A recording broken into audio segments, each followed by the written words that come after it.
অটোক্যাডে কিভাবে line type change করবেন সেটা আজকে দেখাবো, খুব সহজভাবে বোঝানোর চেষ্টা করব। প্রপার্টিজ টুলবারের আন্ডার জাস্ট নিচেরটা ক্লিক করবা, আশা করি ক্লিক করতে পারবা। আদার্সে যাবা, লোডে যাবা।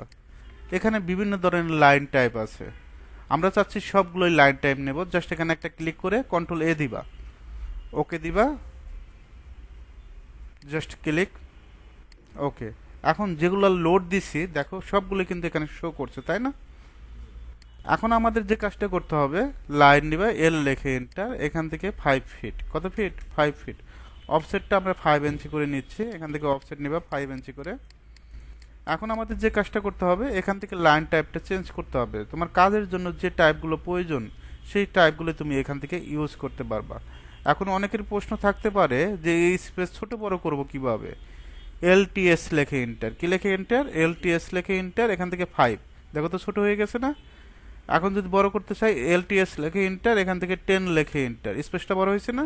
এভাবে চাইলে খুব সহজেই কন্ট্রোল করতে পারবে।